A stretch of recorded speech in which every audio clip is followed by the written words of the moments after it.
Vous allez entendre une série d'enregistrements audio. Chaque enregistrement est joué une seule fois. Pour chaque extrait, répondez à la question correspondante en choisissant la bonne réponse parmi les options proposées.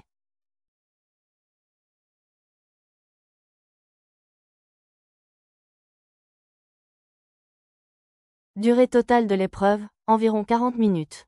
Utilisez un casque audio de bonne qualité pour une meilleure écoute. N'oubliez pas de lire attentivement les questions avant d'écouter l'extrait.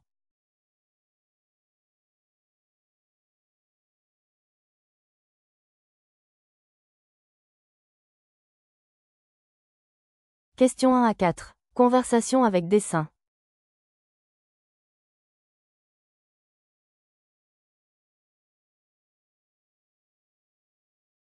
Vous allez entendre une courte conversation entre deux personnes.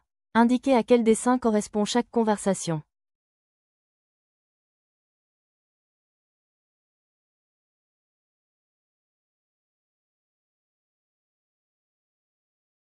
Tu sais que l'anniversaire de Clara, c'est samedi? Oui, j'ai pensé qu'on pourrait lui acheter du parfum. Elle adore ça. Bonne idée. Tu veux qu'on aille ensemble au centre commercial? Oui, on pourrait y aller après le travail demain.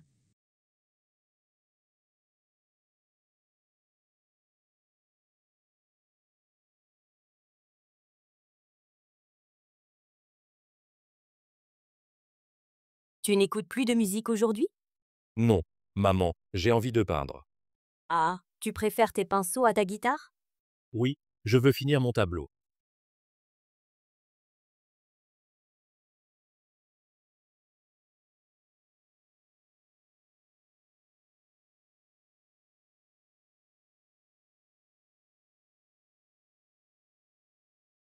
Tu viens faire du shopping demain? Peut-être, mais je préfère aller à la plage ce week-end. Bonne idée. On y va ensemble? Oui, j'ai trop envie de voir la mer.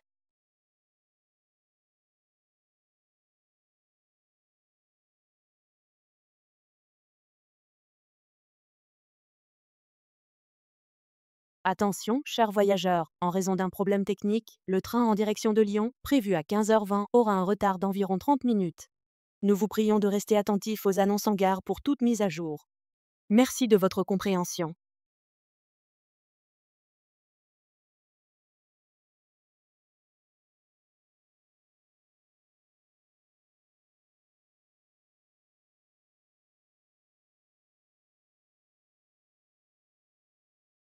Question 5 à 8. Annonce publique.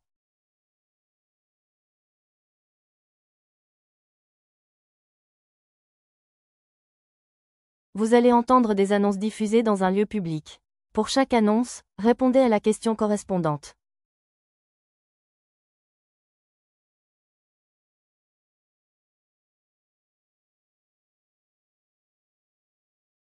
Attention, chers voyageurs, en raison d'un problème technique, le train en direction de Lyon, prévu à 15h20, aura un retard d'environ 30 minutes.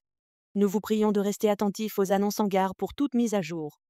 Merci de votre compréhension.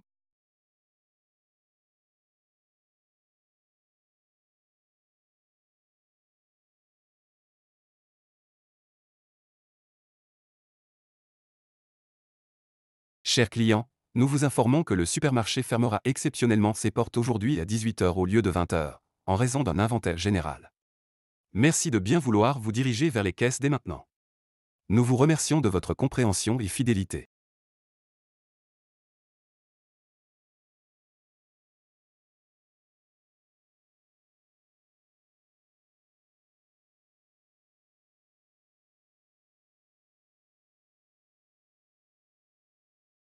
Mesdames et messieurs, à l'issue de la représentation, les acteurs principaux seront disponibles dans le hall du théâtre pour rencontrer les spectateurs et prendre des photos. Nous vous prions de respecter les consignes du personnel pour assurer un moment agréable à tous.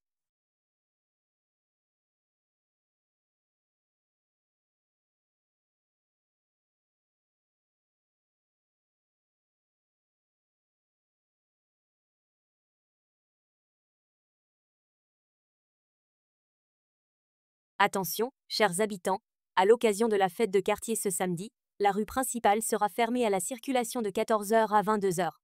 Merci de prévoir vos déplacements en conséquence et de suivre les déviations mises en place par la municipalité.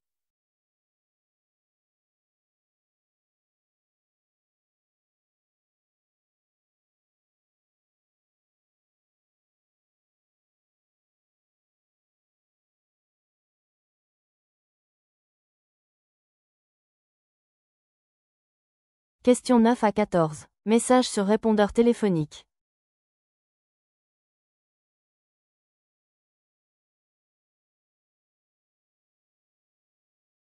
Vous allez entendre des messages diffusés sur un répondeur téléphonique. Pour chaque message, répondez à la question correspondante.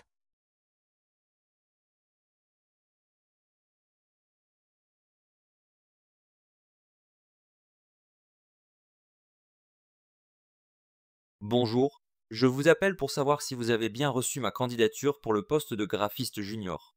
Je voulais également demander si un entretien est prévu cette semaine. N'hésitez pas à me rappeler pour me le confirmer. Merci beaucoup, à bientôt.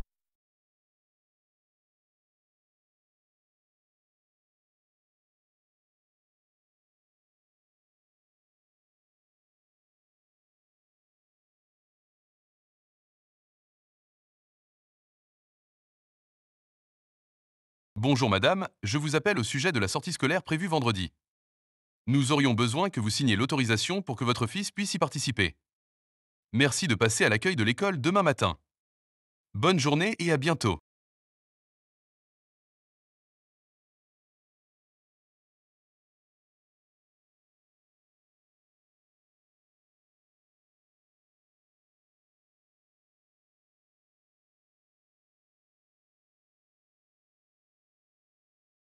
Salut, c'est Thomas. Écoute, je voulais te demander un petit coup de main, est-ce que tu pourrais venir m'aider à déménager samedi matin? J'ai besoin de bras pour porter les cartons. Dis-moi si tu es dispo.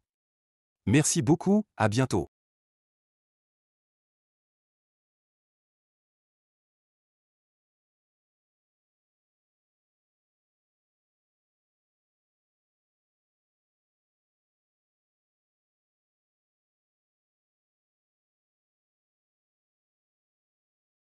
Salut, c'est Julie.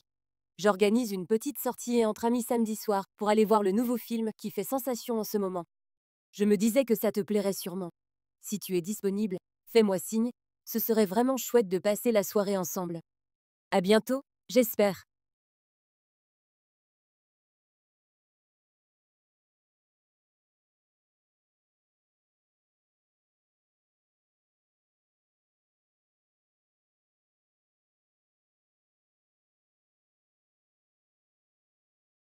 Bonjour, je vous appelle du cabinet du docteur Martin.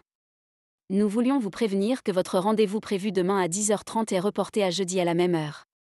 Merci de nous rappeler pour confirmer ce changement. Bonne journée.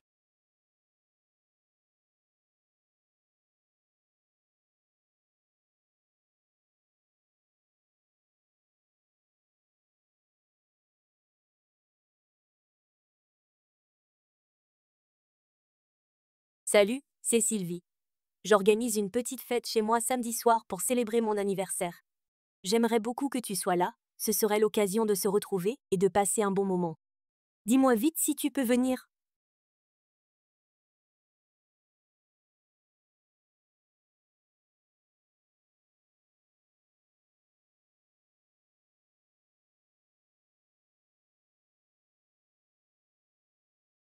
Question 15 à 20. Micro-trottoir.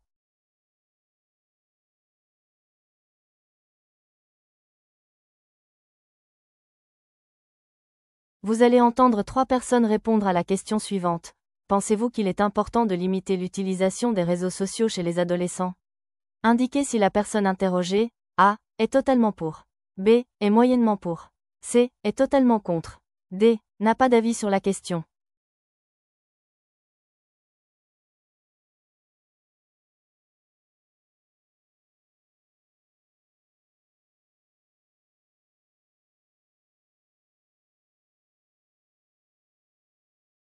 Franchement, je pense qu'il faudrait vraiment encadrer l'usage des réseaux sociaux chez les jeunes. Ils y passent trop de temps et cela affecte leur concentration, leur sommeil et même leur estime d'eux-mêmes.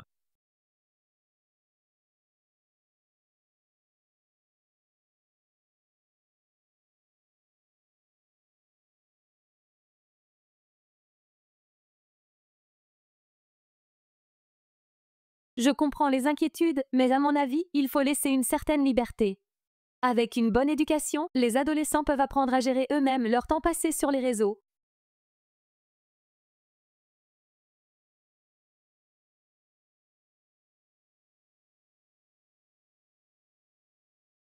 Pour moi, interdire ou limiter, c'est exagérer.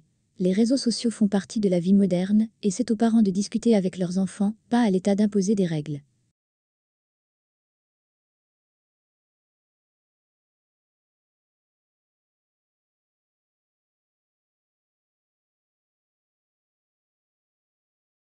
Vous allez entendre 3 personnes répondre à la question suivante. Est-ce plus facile de vivre en appartement? Indiquez si la personne interrogée, A, est totalement d'accord. B, est moyennement d'accord. C, n'est pas d'accord. D, n'a pas d'avis sur la question.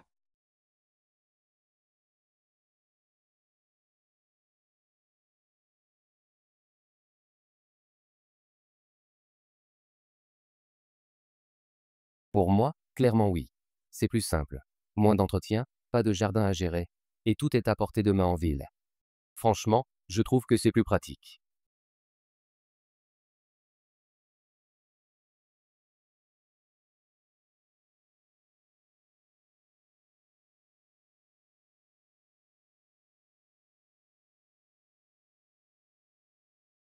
J'avoue que ça dépend.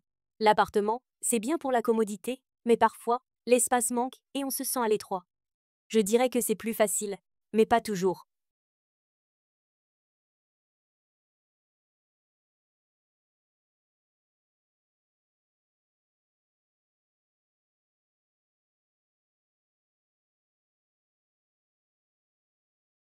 Non, je ne suis pas d'accord. Vivre en appartement, c'est bruyant, il y a peu d'intimité.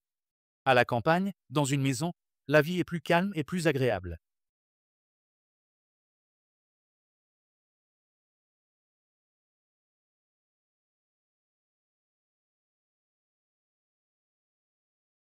Questions 21 à 22. Chronique radio.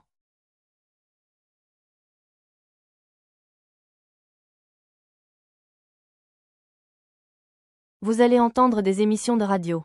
Pour chaque émission, répondez à la question.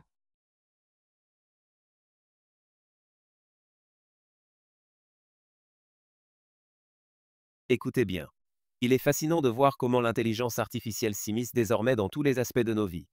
On l'accueille à bras ouverts lorsqu'elle simplifie nos tâches quotidiennes.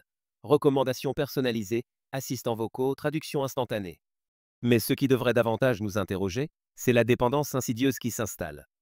Sommes-nous encore capables de faire un choix sans consulter un algorithme? Progressivement, nos préférences sont façonnées, nos décisions préprogrammées. Derrière l'apparente neutralité technologique se cache une standardisation des comportements, une normalisation des désirs. Peut-être que l'enjeu, aujourd'hui, n'est plus tant l'efficacité que la préservation d'une part d'imprévu, d'imperfection humaine, dans un monde calibré pour l'optimisation.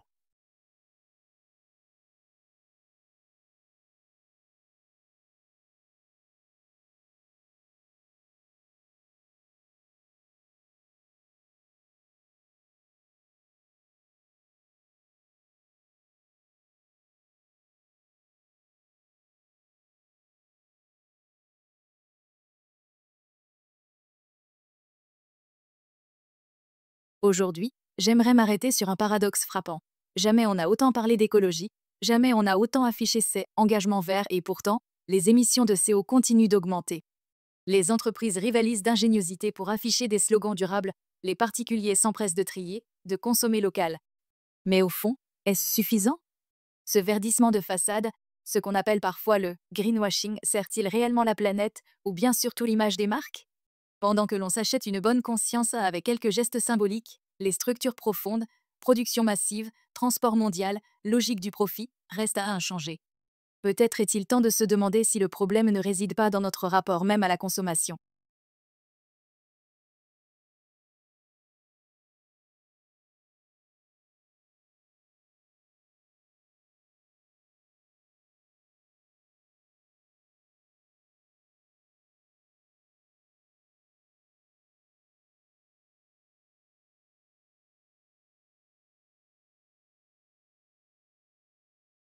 Questions 23 à 28 interview.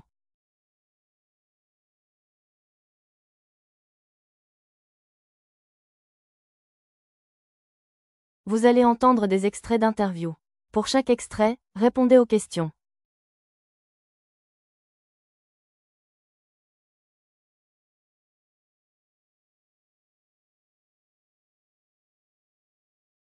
Vous êtes agronome et vous travaillez sur le développement du quinoa en Colombie-Britannique, un pari surprenant. Pourquoi ce choix? En fait, le quinoa s'adapte étonnamment bien au climat de Vancouver. Avec le réchauffement climatique, les cycles agricoles changent et il faut anticiper. De plus, c'est une culture à haute valeur nutritive et économique. Mais le quinoa reste une plante fragile, non? Oui, elle demande une certaine expertise, surtout en matière d'irrigation et de rotation des sols. Mais les agriculteurs locaux sont très ouverts à l'innovation. Et sur le plan environnemental? C'est là que ça devient intéressant. Le quinoa a un faible impact en termes de consommation d'eau comparé à d'autres cultures, et il permet de diversifier les exploitations. C'est un bel exemple d'adaptation face aux défis climatiques.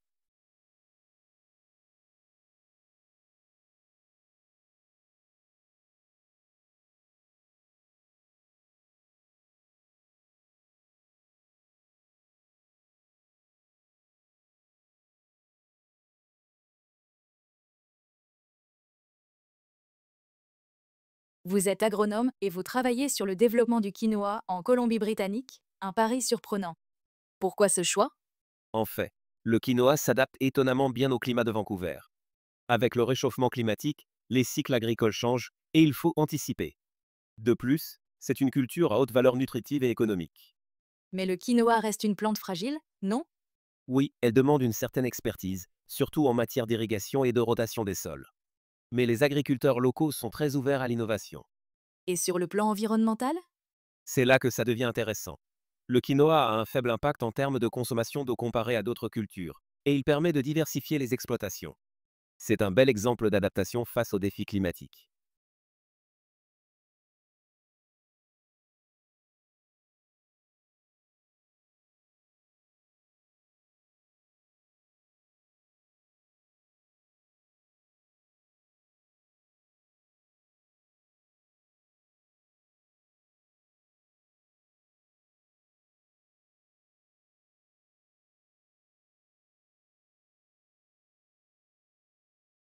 Vous travaillez depuis plusieurs années sur les technologies immersives.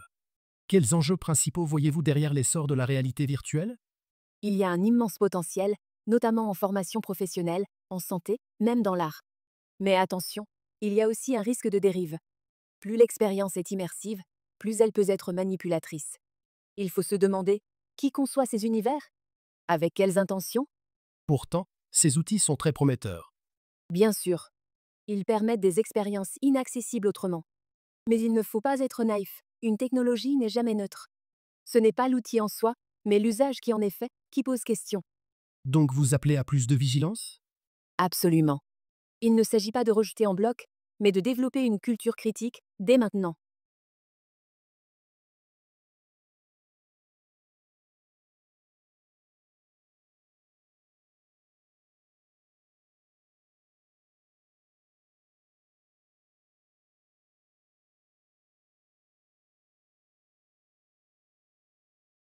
Vous travaillez depuis plusieurs années sur les technologies immersives. Quels enjeux principaux voyez-vous derrière l'essor de la réalité virtuelle? Il y a un immense potentiel, notamment en formation professionnelle, en santé, même dans l'art. Mais attention, il y a aussi un risque de dérive. Plus l'expérience est immersive, plus elle peut être manipulatrice. Il faut se demander, qui conçoit ces univers? Avec quelles intentions?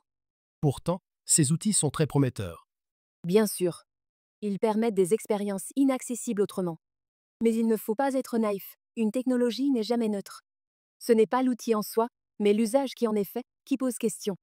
Donc vous appelez à plus de vigilance? Absolument. Il ne s'agit pas de rejeter en bloc, mais de développer une culture critique, dès maintenant.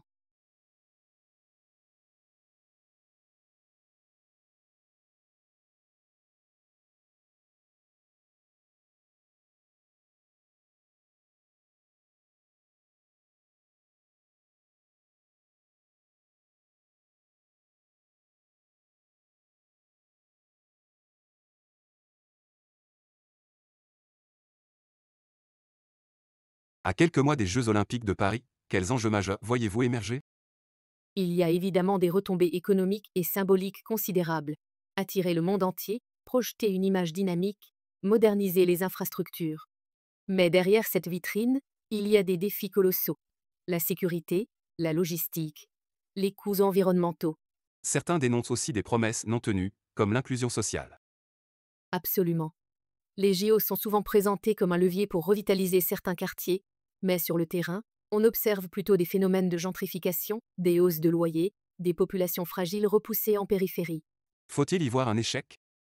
Pas nécessairement, mais il faut être lucide. Ce type d'événement est toujours ambivalent. Il offre des opportunités, certes, mais il amplifie aussi des inégalités déjà présentes. Il est temps d'adopter une lecture moins naïve et plus critique.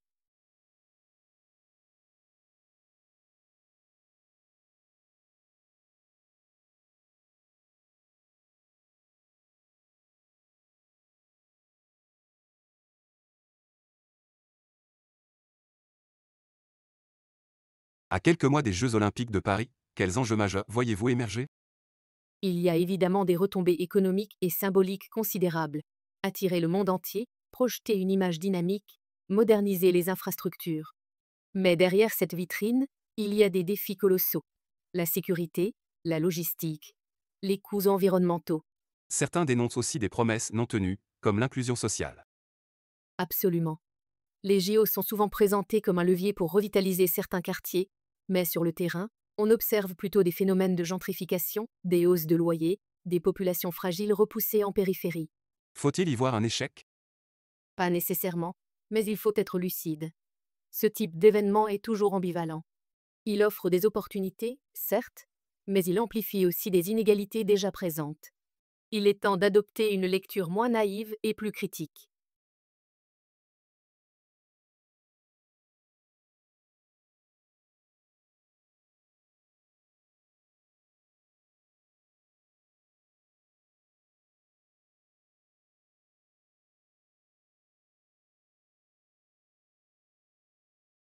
Questions 29 à 30. Reportage.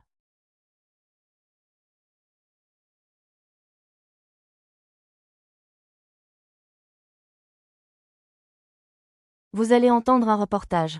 Écoutez bien et répondez aux questions.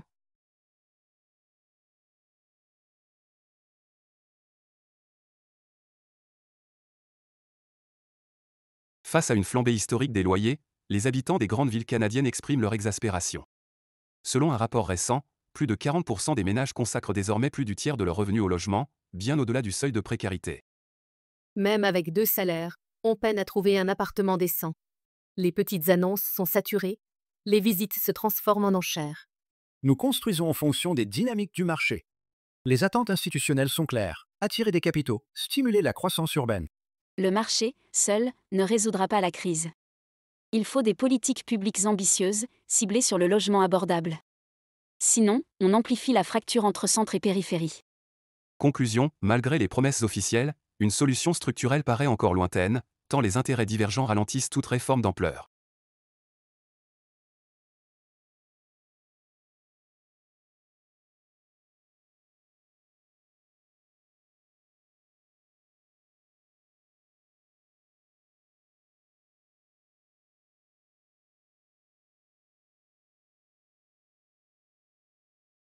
Face à une flambée historique des loyers, les habitants des grandes villes canadiennes expriment leur exaspération.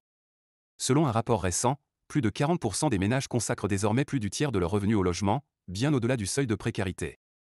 Même avec 2 salaires, on peine à trouver un appartement décent.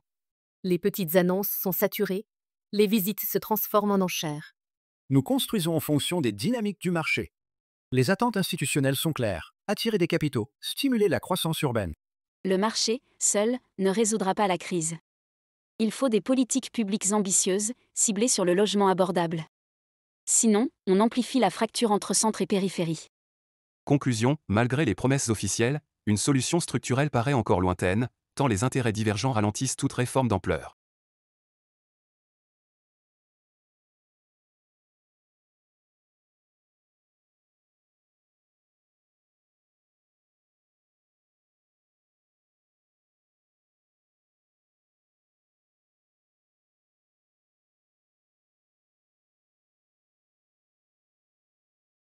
Questions 31 à 40. Documents divers.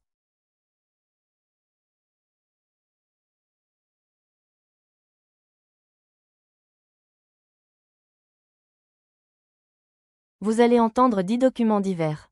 Pour chaque document, répondez à la question.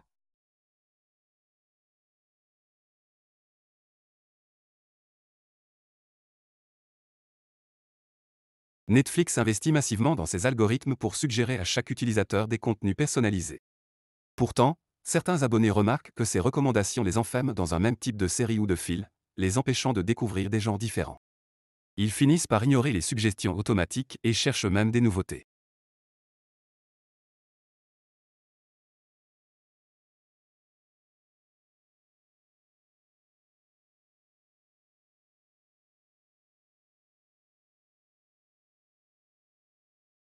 Lors de la 28 Colombian Pesos, le représentant des îles Tuvalu a prononcé un discours marquant.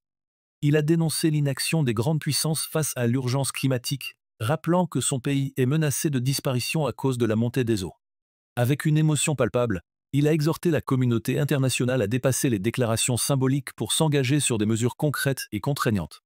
À la fin de son intervention, plusieurs délégations ont salué son courage, mais peu ont apporté de réponse immédiate.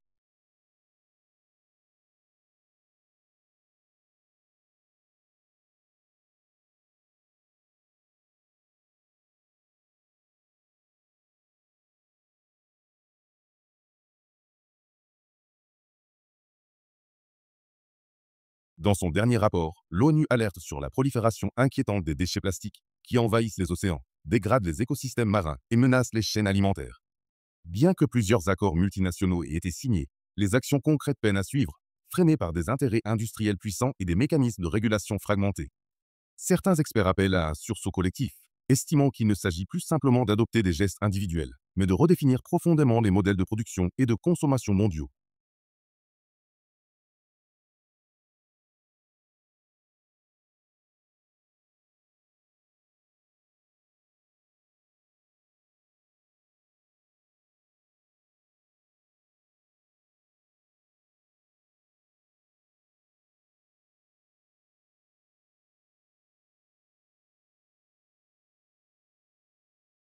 Ces dernières années, plusieurs incendies spectaculaires ont ravagé des monuments emblématiques, de Notre-Dame à des temples asiatiques séculaires. Au-delà de l'émotion collective, ces tragédies soulèvent des questions cruciales sur l'entretien patrimonial, les défaillances sécuritaires et les responsabilités institutionnelles. Tandis que les campagnes de restauration mobilisent des fonds considérables, certains spécialistes alertent, ces épisodes traduisent moins des accidents isolés qu'une vulnérabilité systémique sous-estimée, exacerbée par des logiques budgétaires restrictives.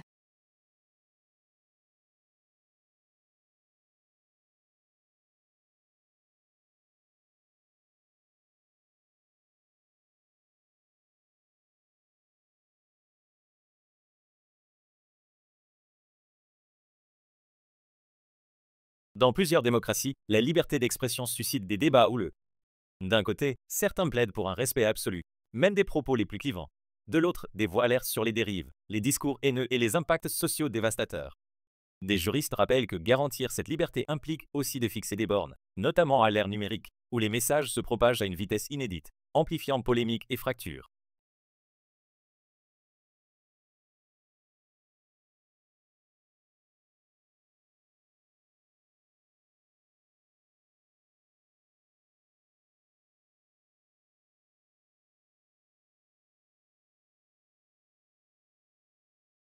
Depuis quelques années, les investissements dits « verts » connaissent un essor notable.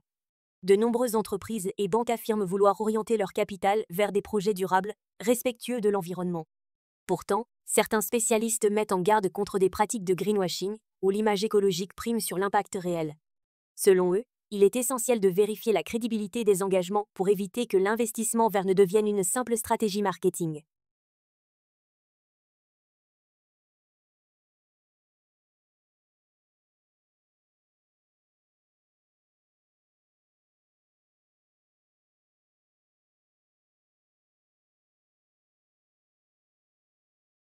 Avec l'arrivée des bases de données en ligne et des tests ADN grand public, la généalogie connaît un regain spectaculaire. Beaucoup de personnes cherchent à retracer leurs origines, à établir des liens familiaux oubliés ou à comprendre leur héritage culturel. Pourtant, certains spécialistes rappellent que cette quête peut aussi soulever des questions délicates, découverte de secrets familiaux, choc identitaire ou encore exposition involontaire de données personnelles sensibles.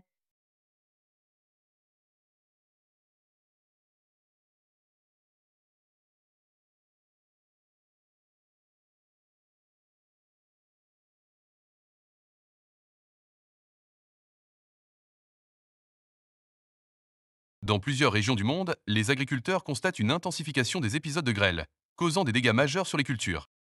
Selon certains climatologues, cette recrudescence pourrait être liée aux déséquilibres atmosphériques accentués par le réchauffement climatique. Pourtant, il reste difficile d'attribuer chaque phénomène extrême à ce seul facteur, tant les interactions météorologiques restent complexes et multifactorielles.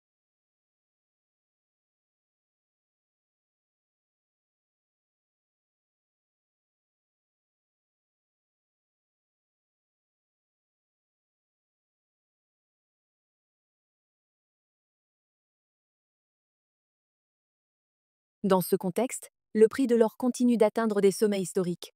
Face à l'incertitude économique mondiale, de nombreux investisseurs considèrent ce métal précieux comme une valeur refuge, garantissant une certaine stabilité. Pourtant, des experts rappellent que cette dynamique n'est pas sans risque. Elle peut entraîner des spéculations excessives et fragiliser certains marchés émergents, notamment ceux fortement dépendants de l'extraction minière.